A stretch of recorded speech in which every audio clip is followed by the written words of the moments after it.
Welcome, everyone. I'm Ashley Beck, the Associate Director of Admission at the Episcopal School of Dallas. I oversee the Lower School Admission Office, and we are excited to welcome you all to our Lower School Showcase webinar. I'm going to start by introducing our Lower School Leadership Dynamic Duo, Tracy Shirey, Head of Lower School, and Amy Kachia, Assistant Head of Lower School, Early Childhood Director. Hi, everybody. We're glad you could join us today. This is Tracy. Begin each day with the joy and wonder of a child. We truly do have joyful learners here at ESD, and we're passionate about embracing curiosity. I'm Tracy Shirey, Head of Lower School, and my colleague Amy Kachia is with us today. Amy serves as both our Assistant Head of Lower School and is our Early Childhood Coordinator. Amy's going to talk us through early childhood. Welcome, everyone. We're so glad that you've joined us. Here at ESD, we really do believe that every child comes to us just uniquely packaged the way they're supposed to. It's our job to work in tandem with families to grow their child, and it's all about relationships. The early childhood years are just exactly that. It's being little and embracing everything that it means to be little. Our program definitely spends all day long growing kids through exploration, through problem solving, and most importantly, through play. When you are 3 turning 4, 4 turning 5, 5 turning 6, play is your work, and we capitalize on that. In the early childhood years at ESD, there are really 3 lanes that we focus on. One being the social and emotional lane, one being that self-advocacy and self-regulation lane, and then, of course, the cognitive growth that happens with children. When you have early childhood kiddos, they are moving, all of them, from parallel play to cooperative or communicative play. This typically begins about the age of 3.5 and lasts all the way until children are almost 7 years old. That means, Ms. Shirey, that if I'm playing Batman and you're playing Batman, if we're still in the phase of parallel play, our Batmans don't really interact with one another. But when we begin to cross over to the world of cooperative or communicative play, all of a sudden I say, hey, you're playing Batman? Yeah, I'm playing Batman. Let's play Batman together. Let's do it. Let's do it. It really is wonderful to watch. And as children grow, this is a big part of their early learning. And during that growth, you are going to see all kinds of dynamic things happening. First and foremost, their oral language skills are growing at a rapid rate. They're using all of those words connected to their emotions to live basically in their little worlds. How do I negotiate that I would really like to play with you, or I'd really like to have that block, or I'd really like to have the pink crown? Could you share it with me now? The idea that I want it and I want it now, the idea of how can you help me? All of that language connected to their play, which actually is connected to their learning, is happening in early childhood classrooms. Self-advocacy and self-regulation is just exactly that. They're learning to connect their words with their thoughts and their emotions. If you have a 3-year-old at your house, you will really identify this with this. Being 3 is all about getting what you want, when you want it, and how you want it. When you come to school, learning how to do school is a giant piece of what you do. You're learning what that community looks like. You're learning what your connection is to that community and how to live during the day and interact with peers and adults. Cognitive growth, while ESD definitely is a play-based early childhood program, we also are very academic based as well. We want to capitalize on children's curiosity at this level. They're asking the question why and how and when and where, and we want to make sure that we can give them the tools to answer all of those questions. Early literacy is a giant component of all of the work that we do here at ESD. Tracy, have you ever heard of that old adage that librarians and teachers say about 1,000 book kids and 500 book kids and 100 book kids? Oh, for sure, Amy. We're lucky enough here at ESD that I would say all of our children are 1,000 book kids. That means that at some time before they come to school, they have literally touched 1,000 books before they arrive here.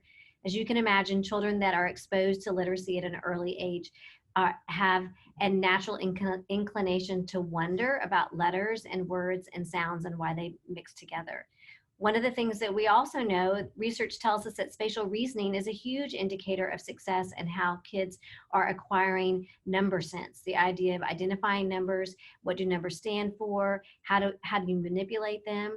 In all early childhood classrooms, you'll see lots of puzzle work, you'll see lots of tangrams, you'll see lots of patterning, and that's all helping to grow and expand that spatial reasoning. Gross and fine motor work is a huge part of what we do at ESD and in our preschool program.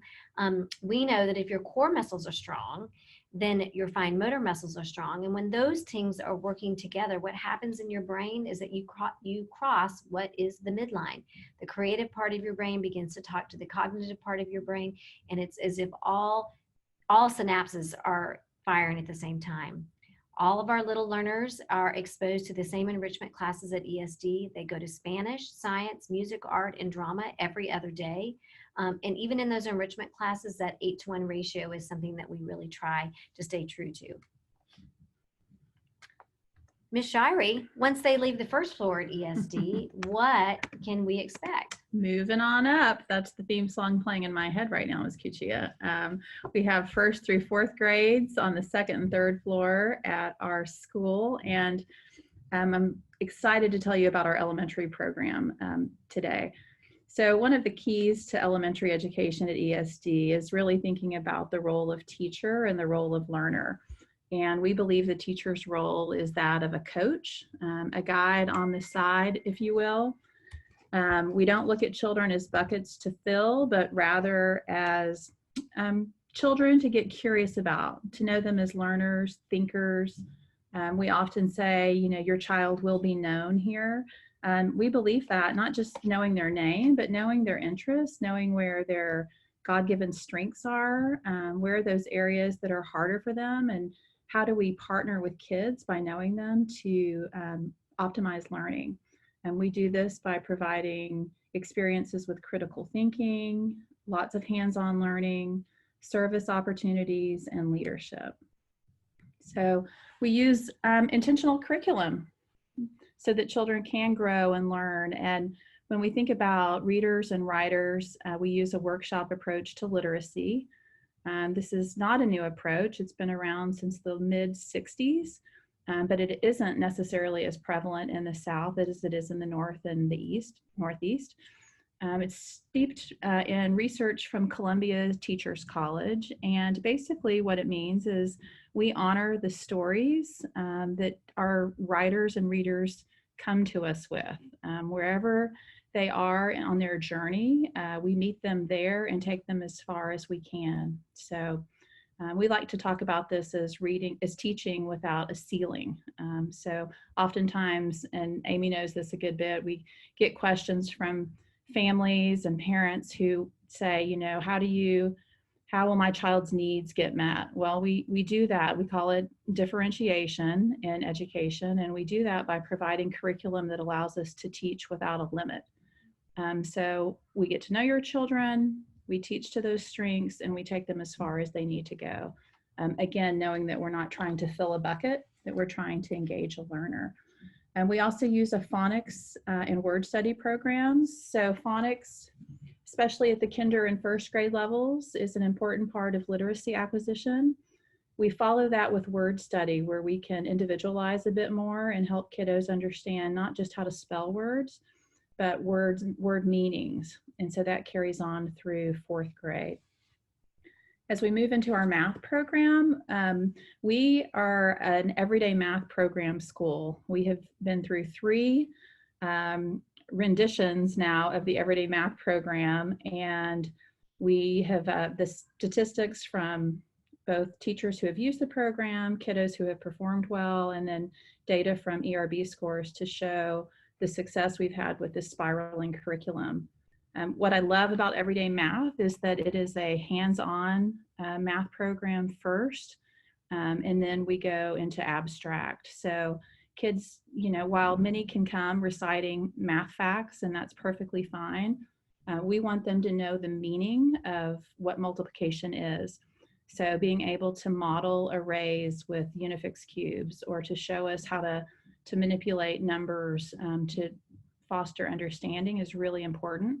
we see that pay off years down the road when we get into algebraic thinking. And so our everyday math program really, while when we look at data up front, it doesn't always show that we make the strides we want, we see it pay off in the years to come. So it's a great, strong program for that.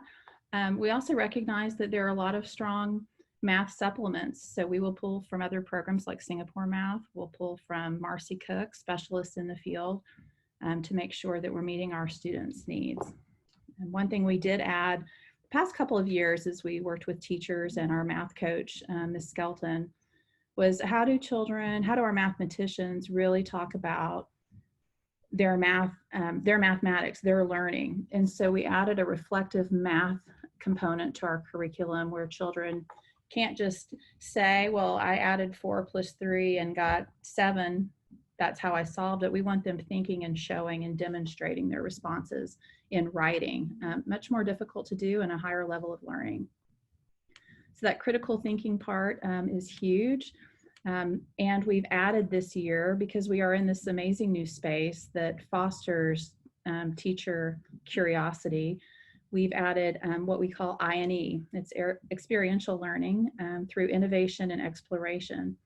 So students this year and teachers are partnering together in a very collaborative way to go deep with project-based learning, and that's what this is. So we have science and social studies, design lab. That's a maker space where we like to say people come to fail and to learn from that. So in our design lab, children are using empathy to define problems.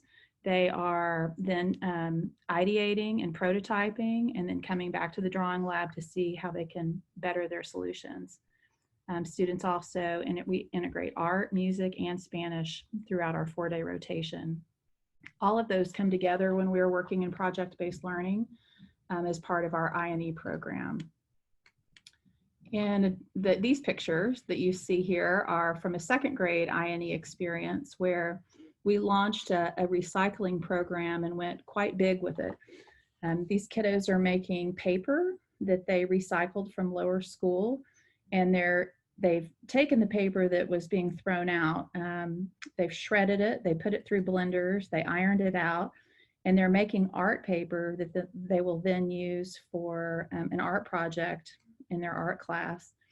The mosaic you see there at the bottom are scraps of paper that were also being thrown away that children decided to repurpose and turn into beautiful art. So that I&E time really allows kiddos to go rich with their learning. Amy spoke about this earlier for early childhood, but one of the things we want to capitalize on are the relationships and teaching children how to be advocates for themselves. That includes mindfulness. And so part of what we get to do here is start off every day with classroom meetings where we're using the responsive classroom as our premise. And we talk about what it's like to know ourselves as learners, to recognize other learners in the room, the strengths that they bring. We practice yoga to help with self-regulation. We'll help kiddos with breathing and mindfulness practice. And then we've been really very fortunate to partner with the Momentous Institute in the years past to better understand some of this programming. We know that when children can take charge of their own learning and be in control of themselves, that it pays off in droves. Service learning is a piece of how we live at ESD, and while we certainly want to know ourselves and understand ourselves, as learners, we have to know that it can't be just about us. It's really important that we pay forward what we've learned, and so that service to others is a piece of how we ignite lives of purpose. And we do this daily chapel, community service opportunities at every grade level, and then leadership within our own school. Our 4th graders launch an entire year of leadership building, and we call it Leaders in, part of it is called Leaders in Action, where we found out that there's nothing like a good 4th grader to want to lead in their own territory.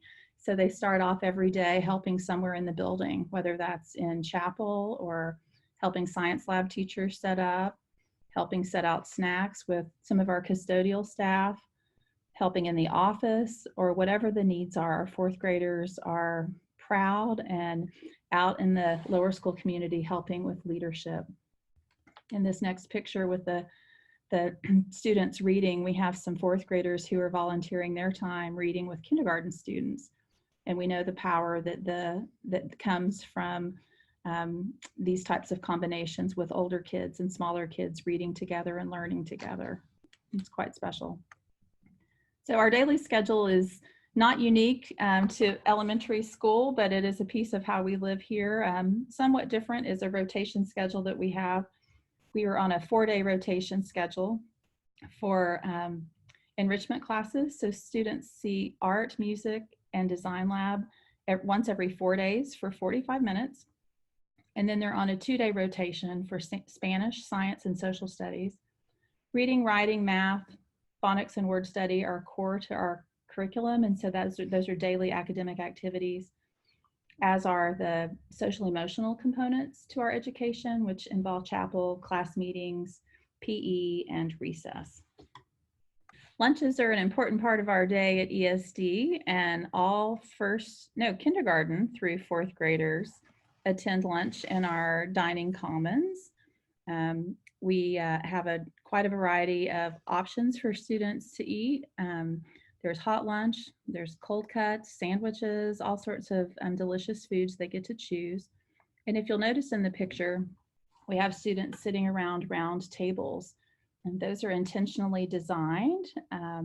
The school was founded with Father Swan and some 7th graders sitting on the beach in Galveston around a campfire, laying out what they wanted out of a school.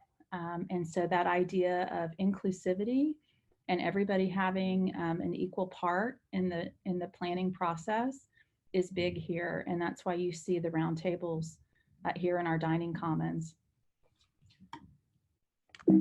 This first year here at ESD as one campus, one community has been just incredibly special and such a gift for so many people. Amy and I have talked more and more frequently about the pluses of all being here together. And while this picture here uniting our community was at our convocation, it was the first time we had 3-year-olds through seniors all represented on one campus, ending a beautiful chapel service with "This Little Light of Mine." It was quite special to see the youngest and the oldest all with the hand signals, the motions, having a great time. And what we've noticed about just being together is the joy and the privilege that's come from all ages to identify with one another. So there was a time when I was out working with some kiddos on our terrace, and some football players were coming by, and one of the captains noticed that the little kids were out, and so he turned around and paused everybody and said, "Okay, we've got little kids around, so everybody best language, best behavior." And they kept going, and of course our littles just look at them like they're the heroes of their world. Just a beautiful example of bringing out the best in one another. You'll see in this picture of a convocation and pep rallies where we limit interaction with little kids, but in the foreground you see some of our middle schoolers, but looking on the back, we had our lower school kiddos peeking out on the terrace because they heard something special going on. So it's pretty neat. We sometimes get asked the question, are lower school students allowed to go anywhere on campus? What does that look like? And you should know, we joke about this, that we don't have free range lower schoolers here on campus. Our students stay with adults whenever they're out of the building. They're not allowed to roam around the campus. They don't have those privileges yet. That doesn't mean we don't take advantage of our incredible facility, though. Here at ESD, we have our quarry that students will go to with teachers and science teachers. The chickens are a popular visit for our kiddos, and students go out of our building for PE every day into our gymnasiums. So that's what that looks like. But rest assured, our kiddos are accounted for when they are outside of our doors. And I think just ending with, I want to say thank you for your time and your interest. It's really important to us on this journey that you know who we are and that we remain really transparent with how we educate children and what we know to be true around their learning. We care very much about their academic lives, but we care just as much and if not more about what ignites who they are and who they're called to be. And I think Amy says it often best with a sense of joy. Amy, what's that quote you like to give? We giggle a lot here at ESD. We marvel at their never-ending curiosity, and we do our very best to take cues from the kids that walk through our doors. Thanks for being here, and don't hesitate to reach out if you have questions. Yeah, thanks, you guys.